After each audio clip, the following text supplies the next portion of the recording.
बात करते हैं डायग्नोस्टिक क्लासिफिकेशन की जो ICD-10 हमको बताता है क्लासिफाई करने के लिए नशे की बीमारी को लेकर के। तो चार चीज़ें इसमें देखी जाती हैं। इसमें acute intoxication, harmful use, dependence और विथड्रॉल। सबसे पहले हम देखेंगे एक्यूट इंटॉक्सिकेशन को। तो एक्यूट इंटॉक्सिकेशन के 3 पॉइंट्स हैं, ए, बी और सी। तो उसका जो ए पॉइंट है एक्यूट इंटॉक्सिकेशन के, उसमें ये मेंशन है कि there is a clear evidence of recent use of psychoactive substance at sufficiently high dose level to be consistent with intoxication. इसका मतलब ये है कि जब मरीज हमारे पास आता है तो वो साइको एक्टिव सब्सटेंस जो भी उसने नशा किया है ना, जैसे शराब पिया है या उसने गांजा पिया है या अफीम लिया है, वो जो है एक हायर डोज में उसकी मात्रा का उसने सेवन किया है, जिससे उसका पता चले कि हाँ, और लक्षण भी जो है ऐसे दिखने चाहिए।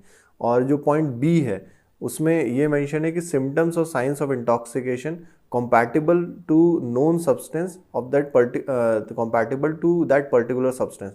तो जो लक्षण उसमें देख रहे हैं हम, मरीज के अंदर आ रहे हैं, वो उससे हमें समझ में आता है कि हाँ, ये इस नशे की वजह से हो सकता है।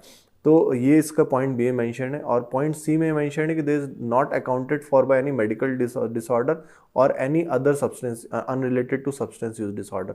तो ये तीसरा पॉइंट है कि किसी मेडिकल डिसऑर्डर की वजह से वो लक्षण नहीं होने चाहिए।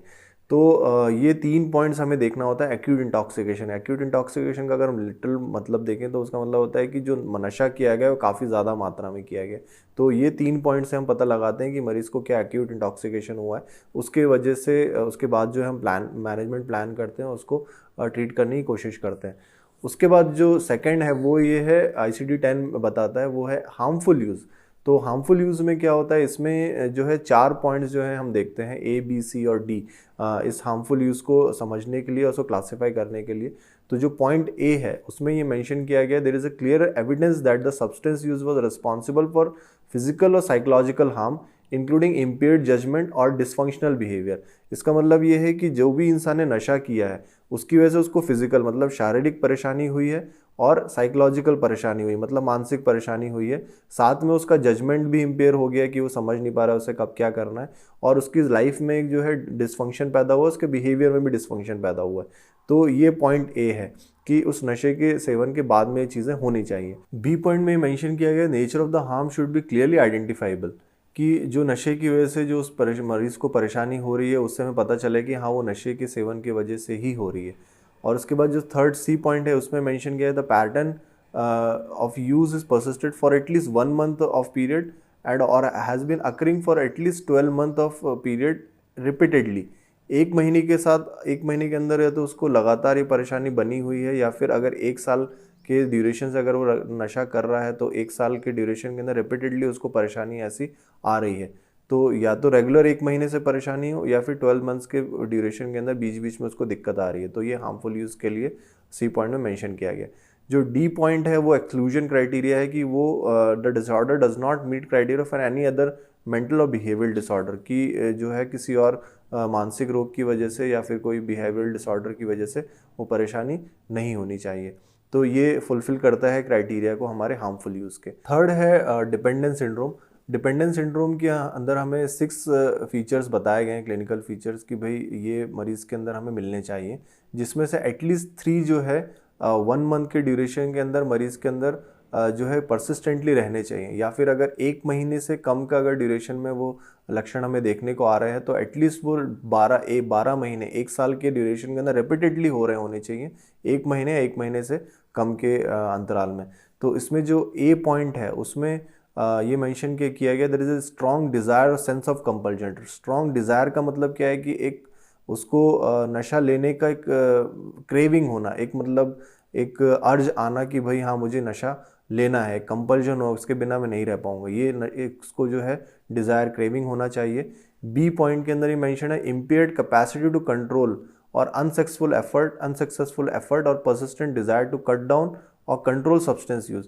कि वो नशे को समझ रहा है कि हाँ, मैं कर रहा हूँ, लेकिन वो जब भी उसको सोचता है कि मैं इसे ख़त्म करूँगा, इसको मैं लेना बंद कर दूंगा, तो वो उसको ख़त्म नहीं कर पाता, उसे कंट्रोल नहीं कर पाता है, और उसको बार बार जो है कट डाउन करने के बाद भी रिपीटेडली उस नशे को लेना कंटिन्यू करता है। तो ये बी पॉइंट है। सी पॉइंट में मेंशन किया physiological withdrawal state. Physiological withdrawal state मतलब कि जब भी वो नशा लेना बंद करता है उसको परेशानी होना शुरू हो जाती है, जो कि विड्रॉल स्टेट में बताएंगे कि किस प्रकार की परेशानी होती है नशा बंद करने के बाद से। उसके बाद जो फोर्थ पॉइंट है, फोर्थ पॉइंट में मेंशन किया कि टॉलरेंस। टॉलरेंस का मतलब ये होता है कि मरीज़ 1 साल पहले की जो मात्रा लेता था जिससे उसको वो प्लेजर महसूस होता था, अब वो 1 साल के बाद में उसकी दोगुनी मात्रा से जो है उसको वो प्लेजर महसूस होता है। तो ये जो है टॉलरेंस कहलाता है कि हमारे दिमाग और शरीर के अंदर जो है टॉलरेंस आने लगता है कोई भी लंबे समय से नशा करने की वजह से। जो फिफ्थ पॉइंट है उसमें ये मेंशन है कि pre occupation with substance use. Pre occupation मतलब कि जब भी वो कोई काम कर रहा है उसके दिमाग में एक विचार रहता है कि मुझे जो है नशा करना है जा करके, या चीज़ वो मुझे यूज़ करनी है, रिपीटेडली उसको ये ख्याल आता रहता है और वो उसी के बारे में सोचता रहता है, तो इसको प्री ऑक्यूपेशन कहते हैं, जो कि नशे के सब्सटेंस के साथ में रहता है। जो लास्ट 6 पॉइंट है उसमें ये बताया कि persisting with substance use despite clear evidence of harmful consequences, कि नशा का सेवन वो कॉन्टिन्यूसली कर रहा है, जब उसको पता है कि उसकी वजह से उसके शरीर को परेशानी हो रही है, उसके दिमाग को परेशानी हो रही है और उसका जीवन खराब हो रहा है, लेकिन उसके बाद भी वो उस चीज़ को यूज़ कर रहा है और परसिस्टेंट यूज़ करे जा रहा है, सालों साल हो गया है, तो ये जानने के बाद भी वो नशा जो है ख़त्म नहीं कर पा रहा है, छोड़ नहीं पा रहा है, तो इसको जो है 6 पॉइंट में मेंशन किया गया है। तो ये 6 पॉइंट्स में से अगर कोई 3 पॉइंट्स भी अगर कोई फुलफिल करता है, 3 और इससे ज़्यादा, तो हम कह सकते हैं कि उसको डिपेंडेंस उस नशे की हो चुकी है, वो डिपेंडेंट हो चुका है मरीज़ जो है उस नशे का। तो एक महीने के ड्यूरेशन में लगातार वो चीज़ लक्षण आ रहे हैं, या फिर 1 महीने से कम के अगर ड्यूरेशन में है, तकरीबन 1 साल से उसको बार बार जो है ये परेशानी हो रही है, तब हम जो है कह सकते हैं कि वो डिपेंडेंट हो चुका है। विथड्रॉल स्टेट के अंदर हमें 3 पॉइंट्स देखने होते हैं, ए, बी और सी। अगर इन तीनों पॉइंट्स को क्राइटेरिया फुलफिल कर रहा है मरीज़, तो हम कह सकते हैं कि उस मरीज़ के अंदर विथड्रॉल स्टेट है। तो विथड्रॉल स्टेट का जो ए पॉइंट है वो मेंशन करता है कि there is a clear evidence of recent cessation और reduction of substance use after repeated and usually prolonged और high dose use of that particular substance. तो इसका मतलब ये है कि जब मरीज़ आता है हमारे पास, तो उसके अंदर एक चीज़ जब हम उससे पूछते हैं कि आपने कोई नशा किया है क्या, आप करते हैं, तो वो बताएगा कि हाँ मैं इतने टाइम से तंबाकू ले रहा था, शराब ले रहा था या गांजा पी रहा था, अभी मैंने कुछ टाइम से उसको लेना कम कर दिया है, मैंने बंद कर दिया है, तो उसकी वजह से जो है कुछ परेशानी मुझे हो रही है। तो ये जो है क्लियर एविडेंस हमें मिलता है कि हाँ ये नशे के छोड़ने की या कम करने की वजह से जो है ये परेशानी आ रही है। उसके बाद जो बी पॉइंट है उसमें मेंशन किया गया कि साइन और सिम्टम्स जो हैं, जो मरीज़ को आ रहे हैं या जो हम देख रहे हैं, वो विथड्रॉल स्टेट जो पर्टिकुलर नशे का रहता है उससे मैच करने चाहिए। तो अगर वो उससे मैच करेगा तभी हम उसको बता सकते हैं कि हाँ उसको विथड्रॉल स्टेट है। उसके बाद जो सी पॉइंट है उसमें मेंशन है कि जो लक्षण मरीज के अंदर आ रहे हैं, not accounted for by any medical disorder और एनी अदर मेंटल और बिहेवियल डिसऑर्डर। तो जो लक्षण आ रहे हैं वो किसी मेंटल और बिहेवियल डिसऑर्डर की वजह से नहीं होने चाहिए, ना ही किसी मेडिकल डिसऑर्डर की वजह से होने चाहिए।